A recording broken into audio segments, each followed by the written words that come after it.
네, 우리 시간으로 오늘 밤에 트럼프 미국 대통령 당선인의 취임식이 열리게 되는데 이 여파에 대해서 오늘은 자세하게 진단을 해본다고요. 네, 오늘은 김대준 한국투자증권 투자전략팀장과 함께 트럼프 취임과 관련된 얘기 그리고 이번 주 투자 전략 한번 짜보겠습니다. 어서 오십시오. 네, 어서 오세요. 안녕하세요. 네.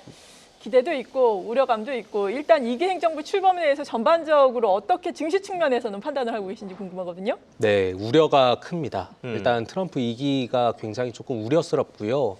1기 때 한번 미중 무역 분쟁 그 이슈에 한국 증시가 굉장히 곤혹을 치렀었기 때문에 2기 행정부 때 과연 어떻게 변할 것인가 걱정이 많으십니다. 근데 오늘 이제 트럼프 대통령이 되죠. 47대 대통령이 네. 됐는데요.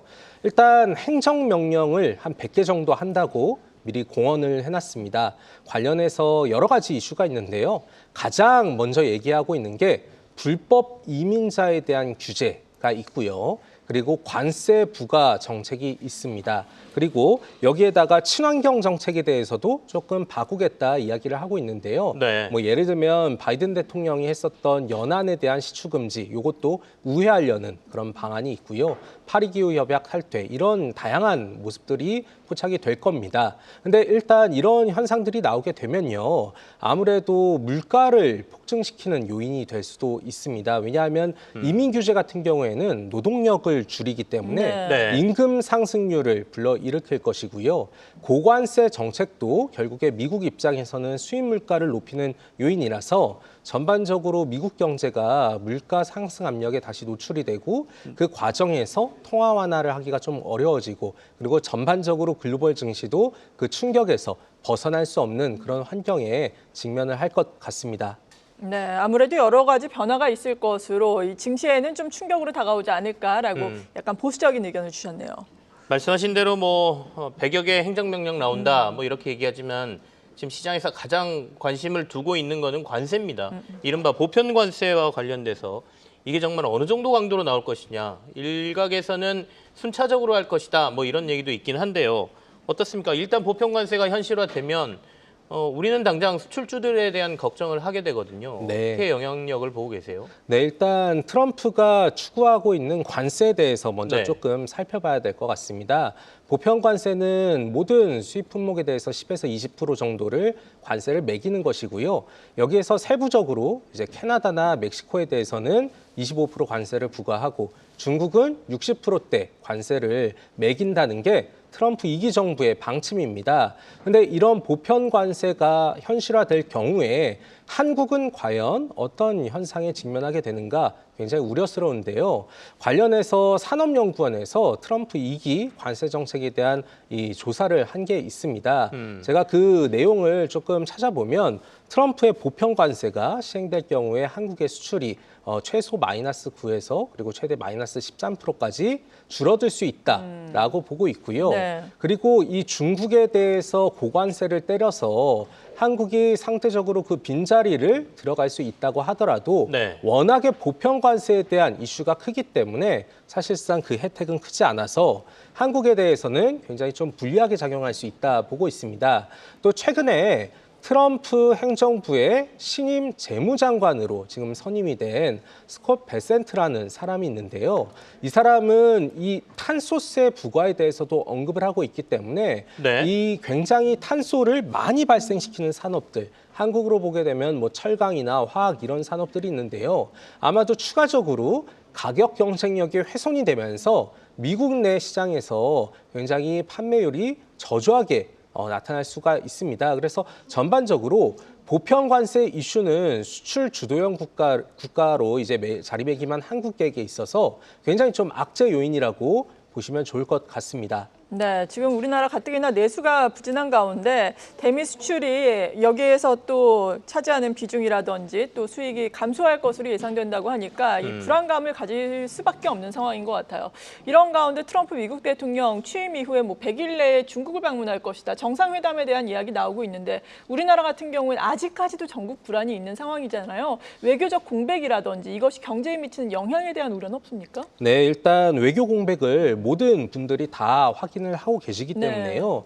이 여파가 분명히 좀 부정적으로 진행이 될 겁니다. 왜냐하면 지금 국내에는 리더십이 부재한 상황이고요. 최상목 경제부총리가 이제 권한 대행으로서 여러 가지 업무를 보고 있지만 사실 대통령과 대통령 이 정상 간의 만남에서 서로 주고받는 그런 외교적인 행위가 나타나야 되는데 한국은 지금으로서는 그런 상황에서 굉장히 조금 불리한 환경에 놓여 있다라고 보고 있습니다. 특히 트럼프 같은 경우에는 굉장히 협상에 있어서 강공 이제 정책을 취하기 때문에 예를 들어서 우리가 굉장히 우려하고 있는 뭐 방위비 협상이라든지 아니면 여러 가지 관세와 관련된 이슈가 터졌을 때 과연 이것을 정치 측면에서 잘 보완해 줄 수 있는가는 현재로서는 퀘스천 마크입니다. 그래서 지금 우리나라는 다른 나라에 비해서 네. 조금 더 어려운 환경에 있다라고 보시면 좋겠습니다.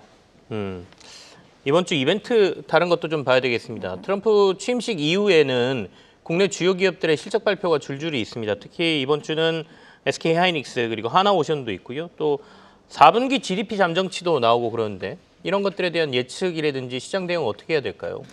네, 일단 GDP부터 설명을 드리면요. GDP 같은 경우에는 좀 안 좋아질 것이라는 힌트가 이미 나왔습니다. 지난주에 이창용 한은 총재가 4분기 GDP 같은 경우에는 전기 대비 0.2%보다 낮아질 수 있다. 이런 이야기를 했는데요. 아무래도 4분기가 속했던 연말이 굉장히 저조한 게 사실 우리가 다 겪었습니다. 왜냐하면 이 비상계엄과 탄핵 정국 이슈로 인해서 연말 소비가 거의 없었고요. 뭐 회식 같은 게 전혀 없었고 네. 또 여기에다가 이제 무안공항의 제주항공 사고까지 터지게 되면서 연말이 완전히 사라진 상황이었습니다. 그러네요. 그러다 보니까 이 내수 부진이 GDP를 조금 더 많이 깎아먹는다라고 보시면 좋을 것 같고요.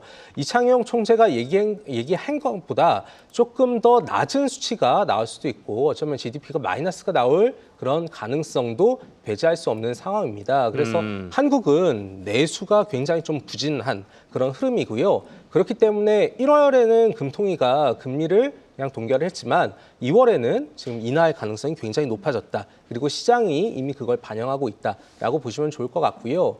SK 하이닉스는 조만간 실적이 발표가 되는데 현재 컨센서스 영업이익 8조 원 정도 예상을 하고 있습니다. 삼성전자보다 잘 나올 것으로 보고 있고요. 이 어닝 서프라이즈가 나오게 된다면 이 HBM이 주도하는 이 상승 흐름이 계속해서 조금 이어질 수 있다는 점을 염두에 두시면 좋을 것 같고요.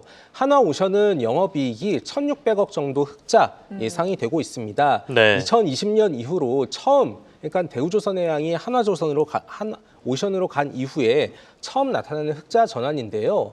이 흑자 전환을 기점으로 미국에서 나올 수 있는 MRO, 이 조선 수주와 보수 관리가 굉장히 상승 사이클을 유도할 수가 있습니다. 그래서 하나오션을 비롯해서 이번 실적의 호조가 주가 상승을 조금 더 높여줄 수 있는 그런 요인이 될 수도 있다라고 보시면 좋겠습니다.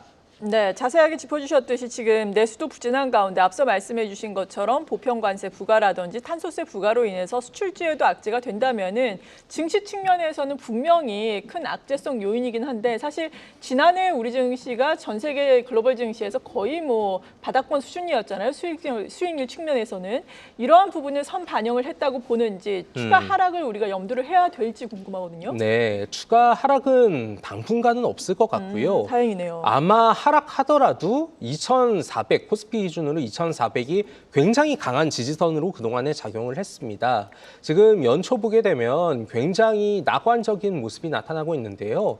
코스피는 지난 금요일 기준으로 거의 5% 가까이 오른 상황이고요. 코스닥은 6.9%가 올랐습니다. 그래서 이 현상이 이어지면 좋을 것 같은데 네. 다만 단기 상승이 있기 때문에 조금 쉬어갈 수 있고 이번 주는 또 설날 네. 설날 연휴가 있기 때문에 아마도 여기에서 횡보하다가 그 다음에 이제 미국의 정책 방향을 보고 좀 움직일 것 같습니다. 그래서 아까도 말씀드렸다시피 빠지더라도 2,400은 굉장히 조금 강한 지지선으로 작용할 수 있고요. 현재 코스피는 12개월 선행 PER 기준으로 뭐 9배 이하일 정도로 굉장히 네. 쌉니다. 그래서 하락보다는 추가적으로 상승할 수 있는 부분을 좀 염두에 두시면 좋을 것 같고요. 지금까지 악재가 굉장히 많았는데 그 악재는 대부분 반영을 해서 주가는 그 악재에 둔감해졌습니다. 오히려 호재에 민감해질 수 있기 때문에 하단은 좀 단단하고 위쪽으로 올라가는 것들을 조금 기대해 보자라고 말씀을 드리겠습니다. 그나마 다행인 게 이제 하단이 좀 단단하다라는 말씀인데 그래도 이제 이번 주에 워낙 이벤트가 많고 아까 말씀하신 대로 이제 다음 주로 넘어가면 바로 연휴에 들어가지 않습니까? 그렇다 보니까 투자 전략 짜기가 조금 애매한 시기인 것 같긴 하거든요. 트럼프 취임 이후에 투자 전략 어떻게 가져가야 될 것 같습니까? 네, 올해는 트럼프 정책에 대해서 완전히 집중을 해야 될 것 같습니다. 네네. 과거와 다르게 트럼프가 이번에는 의회까지 장악하는 레드 스윕으로 모든 이 권력을 갖고 있거든요. 그래서 지금 한국 입장에서 보게 되면 SK 하이닉스 중심의 HBM이 지수를 조금 끌고 가는 상황에서 트럼프 정책 수혜주라고 볼 수 있는 조선이나 아니면 전력, 그리고 원전, 방산 바이오 여기까지 순환매가 계속 이어지는 그런 흐름이 나타날 것 같습니다. 그리고 트럼프 대통령 취임 이후에 중국에 대한 제재를 굉장히 강하게 할 수가 있기 때문에 네. 그 과정에서 IT 하드웨어와 소프트웨어 특히 조금 더 추가적인 상승 여력을 가질 수 있을 것 같고요.